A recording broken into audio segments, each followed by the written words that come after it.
மறைந்த நடிகர் சிவாஜி பற்றி மறைந்த இயக்குனர் சி.வி. ராஜேந்திரன் சொன்னது. சிவாஜி கணேசனின் அன்பையும் ஆதரவையும் பெற்ற டைரக்டர் சி.வி. ராஜேந்திரன் சிவாஜியை பற்றி விளக்குகிறார். சிவாஜி கணேசன் என்றாலே எனக்கு சிறு வயதிலிருந்தே ரொம்பவும் ஆசை. அவரை பார்க்க வேண்டும், பேச வேண்டும் என்றெல்லாம் விரும்பினேன். டைரக்டர் ஸ்ரீதர் என்னை வளர்த்து ஆளாக்கியவராகையால் அவரைப் போல புகழ் பெற்ற டைரக்டராக வரவேண்டும் என்ற ஆசையும் என் உள்ளத்தில் எழுந்தது. இரண்டுமே என் சிறு வயது ஆசைகள்தான் என்றாலும் அவை நிறைவேறக்கூடிய சூழ்நிலையில் நான் வளர்ந்ததால் அவை கனவாகி விடவில்லை. உத்தம புத்திரன் படப்பிடிப்பின் போது ஸ்ரீதர் என்னை சிவாஜி அவர்களிடம் அறிமுகப்படுத்தி வைத்தார். சிவாஜியோடு நிறைய பேச வேண்டும் என்று நினைத்திருந்தேனே தவிர முதல் சந்திப்பில் பேசவே நான் எழவில்லை. விடிவெள்ளி வெளிப்புற காட்சியின் போது அவரிடம் நாள் முழுதும் பேசி என் ஆசையை தீர்த்து கொண்டேன். மிகச் சிறந்த நடிகர், ஆனாலும் தனக்கு தெரிந்ததை மற்ற கலைஞர்களுக்கு சொல்லிக் கொடுக்கும் பெருமனம். புகழ் பெற்ற நட்சத்திரம், ஆனாலும் யாவருடனும் மிக எளிமையாக பழகும் பண்புள்ளவர். திறமை மிக்கவர், ஆனாலும் திறமை கண்டந்து மனம் திறந்து பாராட்டும் உயர்ந்த மனம். சிவாஜியுடன் பேசிய பழகிய பின் நான் அவரை பற்றி அன்று அறிந்தவை இவை.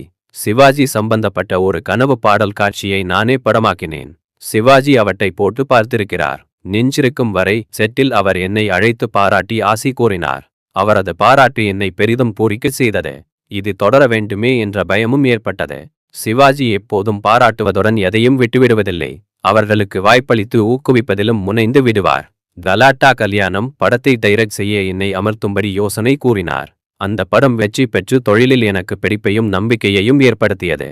அந்த நம்பிக்கையும் சிவாஜியின் ஆதரவும் காரணமாக சுமதியின் சுந்தரி, ராஜா, நீதி, பொன்னூஞ்சல், சிவகாமியின் செல்வன், உடல் பொருள் ஆனந்தி, மனிதரில் மாணிக்கம் போன்ற படங்களை நான் டைரக்ட் செய்தேன். எனது இந்த முன்னேற்றத்திற்கு காரணமாக இருந்தவர் சிவாஜி அவர்களே. ஒரு காட்சியை எப்படி படமாக்க வேண்டும் என்று அவர் யோசனை கூறுவார்.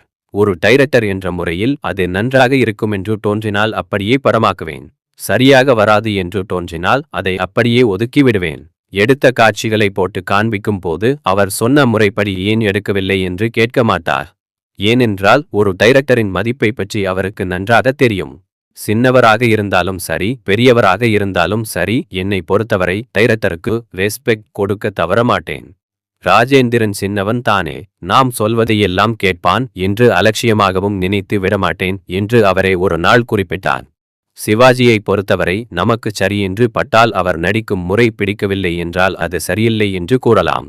எதனால் தவறு என்று அவரோடு விவாதிக்கலாம். அவருக்கே தவறு என்று தெரிந்தால் அதை சரி செய்து கொண்டு மாற்றிக் கொள்வார். அப்படி ஒரு நடிகரை காண வேண்டுமானால் அவரைத்தான் காண வேண்டும். சிவாஜி நடித்து நான் டைரக்ட் செய்த படம் சுஜாதா சினி ஆர்ட்ஸின் என் மகன். நான் டைரக்ட் செய்த பெரும்பாலான படங்களில் சிவாஜி நடித்திருக்கிறார் என்பதை நினைத்து பெருமிதம் அடைகிறேன். நான் டைரக்ட் செய்த ஏதாவது ஒரு படம் தோல்வியடைந்து விட்டால் நான் சோர்ந்து போய்விடுவேன். அப்போது அவர் ஏன் கவலைப்படரே, அடுத்த படத்தில் வெற்றி கிடைக்கு என்று ஆறுதல் சொல்லி தேற்றுவார். வழிகாட்டியாக, நண்பராக, உடன் பிறந்தவராக இருந்து உதவி வருபவராயிற்றே. சிவாஜியை வைத்து ஒரு நியூ வேவ் கதையை படமாக தயாரித்து டைரக்ட் செய்ய விரும்புகிறேன். நியூ வேவ் என்பது கவர்ச்சி என்று கருதப்படுகிறது. புதிய பாணியில் மாறுபட்ட சூழ்நிலையில் சாதாரண சம்பவங்களை படமாக்க நான் விரும்புகிறேன். திரைப்படங்களால் பொதுமக்களுக்கு நன்மை செய்ய முடியும்.